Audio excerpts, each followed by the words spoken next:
Hello students, नमस्कार। कैसे हैं आप? आशा करता हूँ काफ़ी मज़े में होंगे और अच्छे प्रकार से घर बैठकर पढ़ाई भी कर रहे होंगे। तो अपना चल रहा था बायोलॉजी के अंदर लेसन 4, जिसके 2 पार्ट अपन ने देख लिए थे और एक छोटा सा लेसन था जो कंप्लीट हो चुका है। अगर कोई पहली बार इस वीडियो को देख रहा है और उसे बायोलॉजी के शुरू के 4 लेसनों को देखना हो तो वीडियो की डिस्क्रिप्शन में लिंक दिया हुआ है वीडियो का, वहाँ पर जाकर आप देख सकते हो, या अपने चैनल को सब्सक्राइब करके वीडियो की जो प्लेलिस्ट है, चैनल की प्लेलिस्ट, वहाँ पर जाकर आप लोग देख सकते हो। तो देखिए, आज का जो वीडियो बनाया है वह लेसन 4 के जो पाठ्य पुस्तक के अपने क्वेश्चन आंसर है उनको सॉल्व करने के लिए, और इसके साथ साथ जो अन्य महत्वपूर्ण क्वेश्चन भी बनते हैं इस पार्ट से उन पर चर्चा करने वाले हैं। तो देखिए, वीडियो शुरू करते हैं। वीडियो को लाइक कर दीजिए और जो चैनल पर पहली बार आए वह चैनल को सब्सक्राइब कर लीजिए।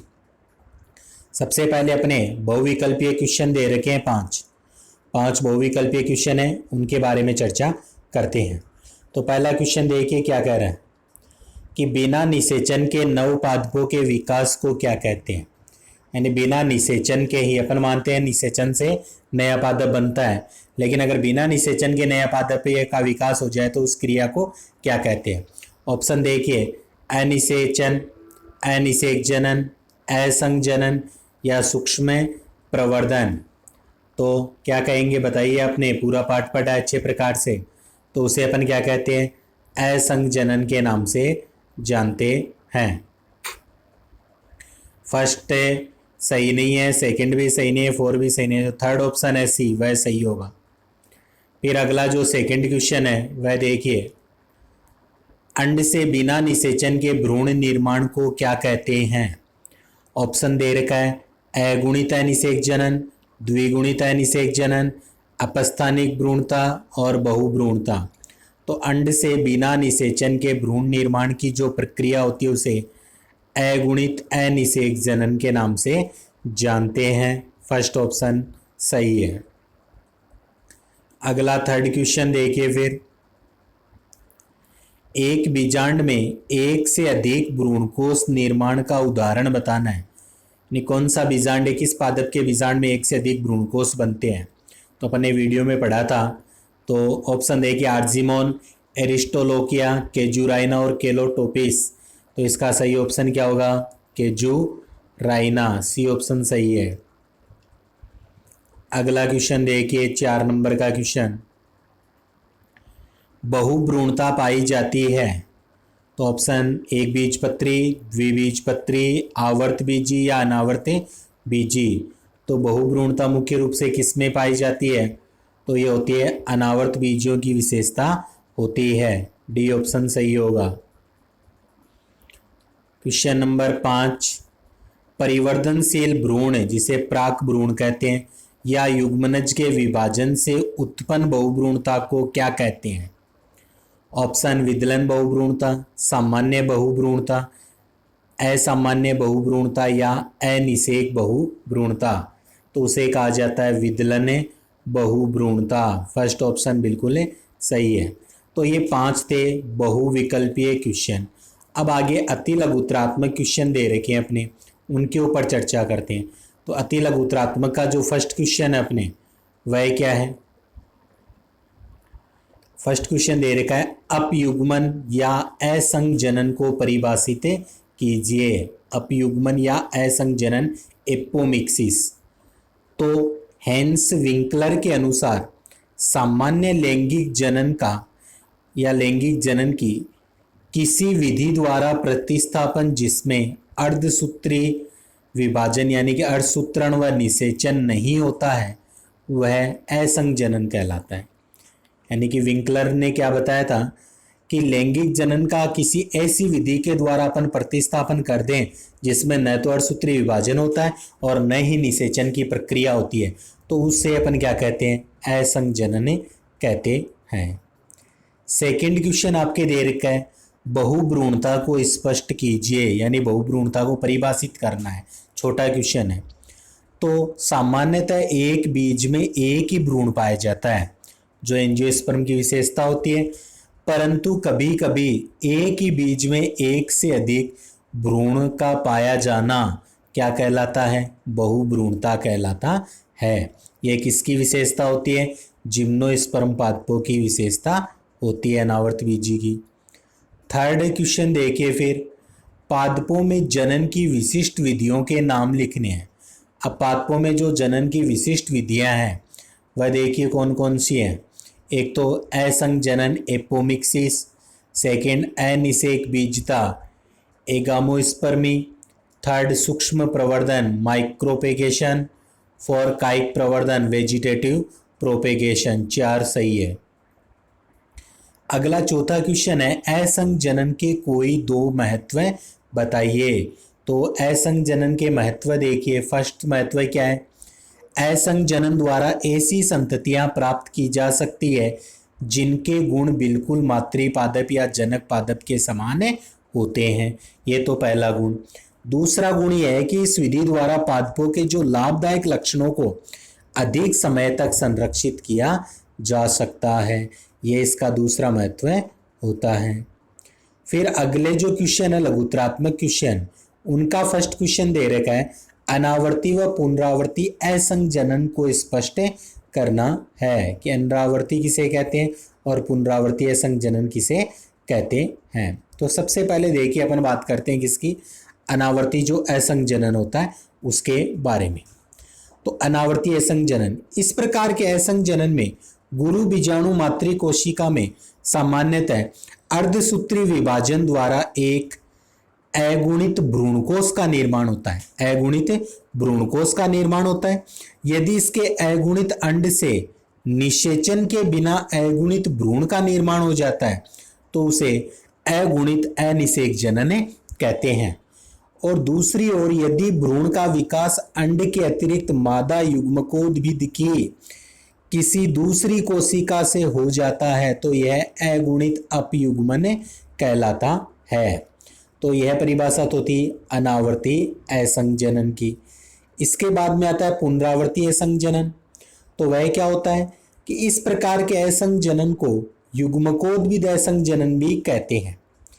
अर्धसूत्री विभाजन के पूर्ण नहीं होने के कारण इस प्रकार के असंजनन में मादा युग्मकोद्भिद में गुणसूत्रों की संख्या मातृपादप के समान ही द्विगुणित होती है, जिसे अपन पुनरावर्ती असंजनन कहते हैं।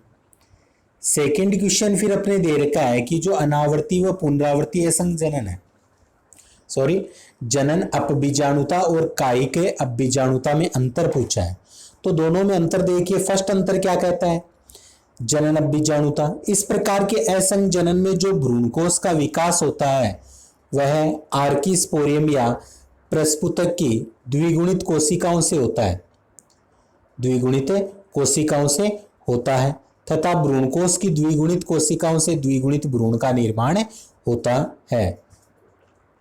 यह बात कही हुई है कि इस प्रकार के असंजनन में भ्रूणकोश का विकास आर्किस्पोरियम की द्विगुणित कोशिकाओं से होता है तथा भ्रूणकोश की द्विगुणित कोशिकाओं से द्विगुणित भ्रूण का निर्माण होता है। जबकि कायिक जो अपबीजाणुता है उसमें बताया गया कि इस प्रकार के असंजनन में बीजांडकाय तथा अध्यावरण की द्विगुणित कोशिकाओं से द्विगुणित भ्रूणकोश एवं इस द्विगुणित भ्रूणकोश की कोशिकाओं से द्विगुणित भ्रूण का निर्माण होता है। ये दोनों में मुख्य अंतर यहाँ पर दे रखे हैं। अगला क्वेश्चन दे रखा है फिर अपने कि बहुभ्रूणता के 2 कारण बताइए। तो बहुभ्रूणता के 2 कारण अपन देखें तो फर्स्ट तो युग्मनज या प्राक भ्रूण में विदलन होना।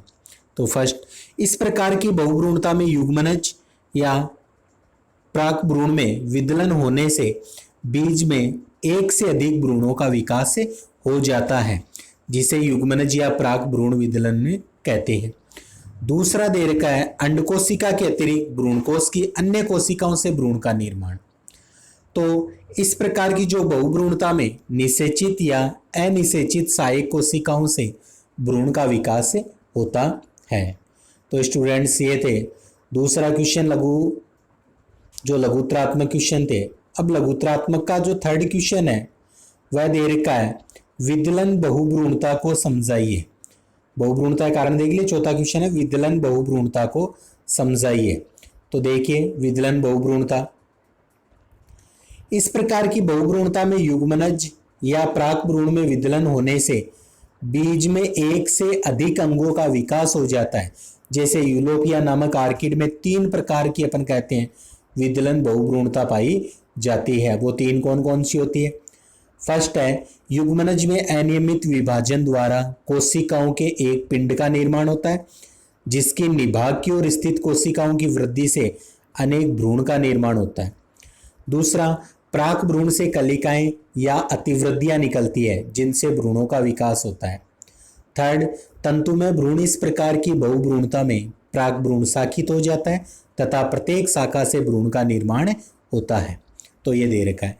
फिर सूक्ष्म प्रवर्धन का महत्व पूछा है, तो महत्व क्या होता है सूक्ष्म प्रवर्धन का, वो बताना अपने को। 5वां क्वेश्चन सूक्ष्म प्रवर्धन का महत्व है। तो फर्स्ट महत्व देखिए, सूक्ष्म प्रवर्धन द्वारा कम समय व सीमित स्थान में एक साथ असंख्य पादपों को विकसित किया जा सकता है, ये इसका महत्व होता है। दूसरा, इस तकनीक पर बाह्य वातावरण का प्रभाव नहीं पड़ता है, अतः किसी भी मौसम में पादप तैयार किए जा सकते हैं। थर्ड, इस विधि के द्वारा रोग मुक्त व आर्थिक रूप से महत्वपूर्ण पादपों को भी उगाया जा सकता है। इस विधि से प्राप्त पौधे मातृ पौधे के समान गुणों वाले होते हैं। ये 4 हो गए। फिर इनके अलावा देखो, मैं आपको कुछ अन्य महत्वपूर्ण क्वेश्चन, निबंधात्मक अपन नहीं चर्चा नहीं करेंगे क्योंकि वह चैप्टर में अपन ने पहले काफी डिटेल में देख लिया है। अब इससे बनने वाले जो अन्य महत्वपूर्ण जो छोटे क्वेश्चन है उनके बारे में चर्चा करते हैं। जैसे फर्स्ट क्वेश्चन, हैंस विंकलर ने असंग जनन को किस प्रकार परिभाषित किया? तो वह देखिए, हैंस विंकलर के अनुसार सामान्य लैंगिक जनन का किसी ऐसी विधि द्वारा प्रतिस्थापन जिसमें अर्धसूत्रण व निषेचन नहीं होता है असंग जनन कहलाता है। सेकंड क्वेश्चन, असंग जनन के मुख्य 2 प्रकार बताइए। बीजाणुद्भिद असंग जनन और युग्मकोद्भिद असंग जनन, ये इसके मुख्य 2 टाइप है। थर्ड क्वेश्चन दे रखा है, बीजाणुद्भिद तथा युग्मकोद्भिद असंग जनन की गुणिता को बताइए। तो बीजाणुद्भिद असंग जनन तो कैसा होता है? द्विगुणित होता है। क्यों होता है? क्योंकि ये युग्मनज से विकसित होता है। जबकि युग्मकोद्भिद असंग जनन अगुणित होता है क्योंकि यह युग्मक से विकसित होता है और युग्मक अगुणित होते हैं। तो ध्यान रखना, बीजाणुद्भिद द्विगुणित 2n और जो युग्मकोद्भिद असंग जनन अगुणित n होता है। चौथा क्वेश्चन, अनिषेक जनन किसे कहते हैं? जब भ्रूण का निर्माण अनिषेचित अंडकोशिका से होता है ना, तब यह प्रक्रिया अनिषेक जनन कहलाती है। जब भ्रूण का निर्माण अनिषेचित अंडकोशिका से होता है तब यह प्रक्रिया अनिषेक जनन कहलाती है। अपयुग्मन किसे कहते हैं? जब भ्रूण का निर्माण भ्रूणकोश की किसी अन्य अगुणित कोशिका जैसे सहायक या प्रतिध्रुवी कोशिका से होता है तो यह प्रक्रिया अपयुग्मन कहलाती है। जब भ्रूण का निर्माण भ्रूणकोश की किसी अन्य अगुणित कोशिका जैसे सहायक या प्रतिध्रुवी कोशिका से होता है तो यह प्रक्रिया अपयुग्मन कहलाती है। अनिषेक जनन का अध्ययन सर्वप्रथम किसने किया था? तो यह अध्ययन किसने किया था? जॉर्ज जेनसन ने 1928 में किया था। प्याज और अगेव में किस प्रकार का असंग जनन पाया जाता है? कायिक असंग जनन होता है। अनिषेक बीजता किसे कहते हैं?